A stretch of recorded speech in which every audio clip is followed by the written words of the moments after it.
Buenos días, estudiantes. Hoy vamos a continuar con el desarrollo del borrador de la historia. Este es un proceso que, aunque parece tedioso, es parte del proceso de escritura.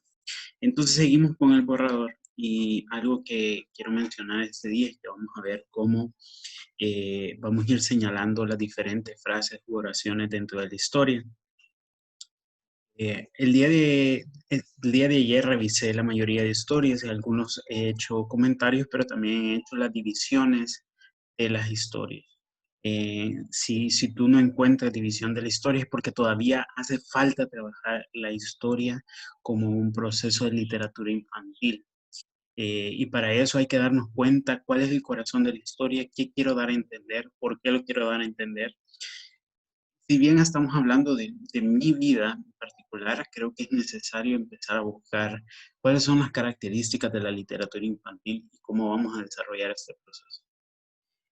Lo que estamos haciendo no es fácil, pero es parte de que entendamos por qué es importante la lectura y la escritura dentro de los procesos eh, de desarrollo en la escuela. Entonces, quiero compartir primero con ustedes eh, parte del libro que he tomado como referencia y vamos a hablar ahora un poco del mundo narrado como espacio de imaginación. Entonces, aquí hay varios ejemplos, pero yo no voy a tomar como toda la historia porque tardaría mucho más. Pero sí nos habla de una historia, nos dice aquí el cuento de Urishima, se nos dice que la ciudad del reino del mar, que sus casas eran de esmeralda y los tejidos de oro. El suelo estaba cubierto de perlas y grandes árboles de coral daban sombra a los jardines.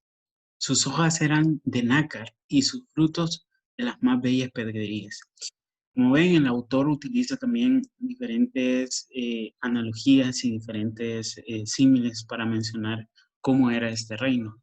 Definitivamente, ni aunque fuéramos abajo del mar, vamos a encontrar árboles que tienen hojas de nácar. Entonces es importante ver cómo va ahí la esencia de un escritor para mostrarnos cómo es o cómo podríamos envolvernos en la literatura.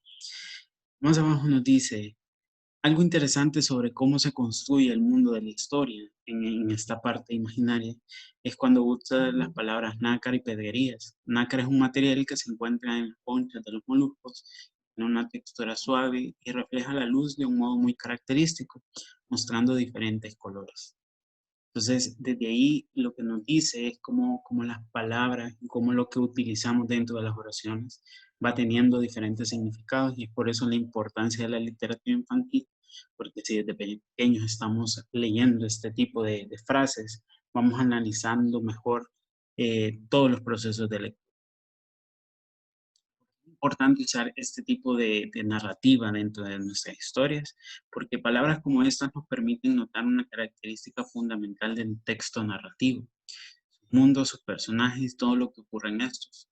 Son en cierto modo una ilusión, aunque a veces podemos imaginar con mucha precisión y velocidad un mundo, un cuento, una novela. Estos nos dejan de estar hechos de letras y otros signos que forman palabras, frases, pasajes. Pensar en palabras como estas también es posible preguntarse, ¿qué tanto riesgo hay que un lector no las entienda? ¿Es posible que alguien se quede sin comprender el mundo crucial de las historias a causa de una palabra de uso poco común? ¿No sería mejor utilizar palabras más sencillas? En este caso, la respuesta es simple. Depende. Si no se utilizara una palabra como nácar para el ejemplo de las hojas de los árboles, se perdería la precisión de la descripción, el brillo del nácar, que refleja colores diferentes según el ángulo en que se toque la luz. Es muy particular y no se puede confundir con el brillo de otros materiales, lo que significa que el contexto del cuento es una ayuda muy grande para que el lector tenga una imagen clara de lo que se cuenta. Y por eso es importante cómo nosotros vamos armando nuestras oraciones y cómo lo vamos a ir definiendo. Entonces, ya tenían tres momentos. Ahora, de esos tres momentos, vamos a decidir cuáles son las frases, cuáles son las oraciones con las que vamos a ir desarrollando mejor la historia. Para eso, quiero compartirles un ejemplo de un escrito de una de sus compañeras.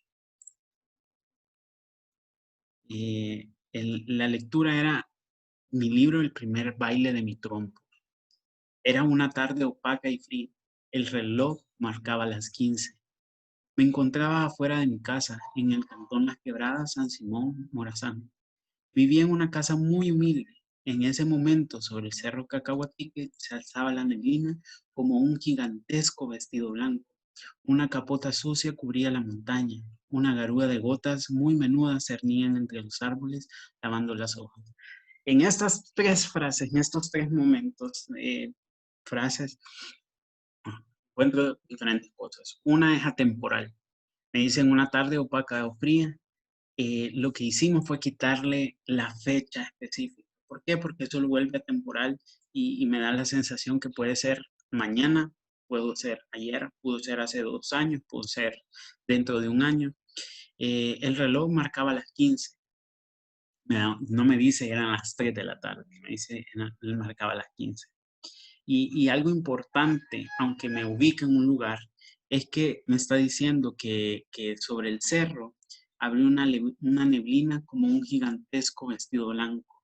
Entonces está utilizando el lenguaje narrativo para mostrarme cómo era el lugar. Luego, me encontraba sentada en una silla firme, como el muro de un puente, con un vestuario que reflejaba el sudor de mis padres. Nuevamente está utilizando diferentes elementos del texto narrativo para mostrarme en una pequeña frase cómo estaba. Me dice, en una silla firme como el muro de un puente, es decir, una silla dura, una silla quizás vieja, pero que su madera, su forma de ser, me mostraba rigidez.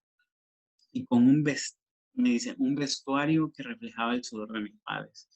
Eh, Además de antes decirme que vivía humildemente, ahora lo recalca más al decir que con mucho trabajo, con mucho esfuerzo, sus papás le compraron esa ropa.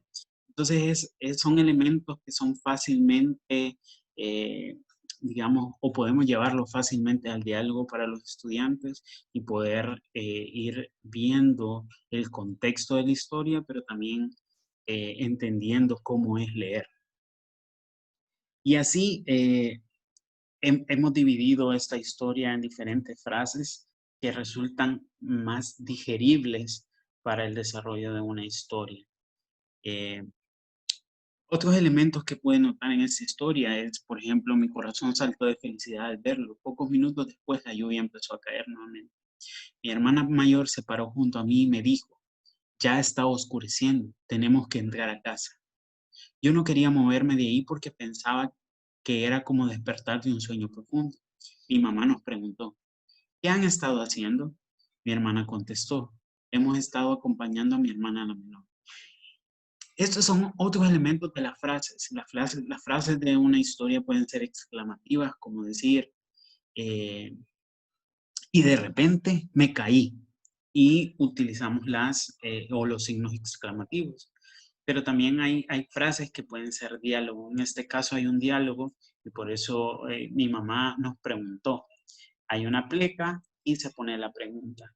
Mi hermana contestó. Hay una pleca y ¿qué contestó la hermana? Entonces, estas son frases de diálogo que también son parte de los procesos digamos, de la narración. No en todas las historias debe de haber diálogo, no en todas las historias debe de haber exclamaciones, pero son importantes si yo quiero darle sentido o este arco narrativo a mi historia. Y luego pues llega hasta el desenlace y termina la historia. A mí lo que me llamó mucho la atención sobre esta es que no perdió el corazón. El corazón tenía que ver con su primer baile del trompo y cómo es esa sensación. Y termina diciéndonos que cuando el papá se da cuenta de que pudo bailar su trompo, yo muy emocionada con aquel pedacito de madera muy bien formado en medio de mis manos, lo guardé y sentí tener un tambor de música en mi pecho, ya que la voz de mis padres y el primer baile de mi trompo eran para mí un aliento para mi alma. Y ahí termina. Entonces, para mí, esto es un ejemplo de historia porque nos permite ver primero cómo lo va a ir entendiendo un niño, pero también cómo las frases me van ayudando a entender qué es la literatura. Eh, entonces, lo que yo quiero que hagan esta semana es que puedan dividir las frases de sus historias. Y vamos a pensar que no tiene que ser una historia de más de 20 páginas. Debe de ser una historia que podamos leer en pocas páginas, que sea entendible, que sea digerible, pero que al mismo tiempo no pierda la esencia de literatura. Entonces, la tarea de esta semana es que nosotros podamos dividir esas frases para que ya con esas frases, con esos elementos de la narrativa, podamos empezar a buscar cómo hacer las ilustraciones, que ese es otro proceso que vamos a ir entendiendo. Entonces, con esta tarea de esta semana, las y los dejo y espero puedan trabajar en ella. Gracias.